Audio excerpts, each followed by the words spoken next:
அனைவருக்கும் வணக்கம். என் பேர் ரிதன்யா. நான் 7th A படிக்கிறேன். நான் இன்னைக்கு படித்த புக்கு பேர் ஐசக் நியூட்டன். இது எழுதினவர் ஆயிஷா நடராஜன். உலகிலேயே சிறந்த விஞ்ஞானியில் ஒருத்தவர் ஐசக் நியூட்டன். இவர் தான் புவியீர்ப்பு விசையை கண்டுபிடிச்சாரு.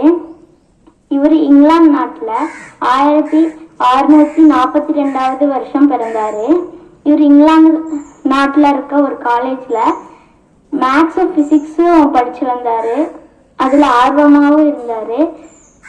இவர் ஒரு நாள் ஆப்பிள் மரத்துக்கடியில் உட்காந்துட்டு இருக்கும்போது ஆப்பிள் கீழே விழுந்தது. இதை பார்த்து ஏன் இது கீழே விழுகுதுன்னு கண்டுபிடிச்சாரு. இது ஏன் கீழே விழுகுதுன்னா கிராவிடேஷனல் ஃபோர்ஸ் இருக்குங்காட்டி தான் கீழே விழுகுது. இவர் பயோமியல் தெரப்பி தீரம் அப்படிங்கிற ஒரு மேக்ஸையும் கண்டுபிடிச்சாரு. இவர் ஆராய்ச்சி பண்றதுல இவருக்கு ரொம்ப ஆர்வமா இருந்தது. கிரகங்கள்லாம் எப்படி சுத்தி ஒரே இடத்துல நிக்குது, எப்படி அது சுழன்று வருது அப்படிங்கறதெல்லாம் கண்டுபிடிச்சாரு. அது ஏன் அப்படி சுழன்று வருதுன்னா அது கிராவிடேஷனல் ஃபோர்ஸ் இருக்கங்காட்டி தான் சுழன்று வருது. சூரியனை பத்தி ஆராய்ஞ்சாரு. அதுல சூரியனுக்கு 7 வண்ணங்கள் இருக்கு.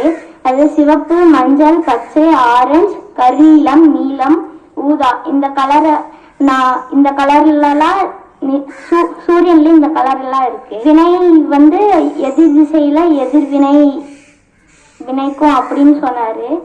இவரு 1727ஆம் ஆண்டு இறந்தாரு. இவரு பெரிய விஞ்ஞானி ஆனதுக்கு காரணம் இவரை படிச்ச படிப்பு தான். நன்றி.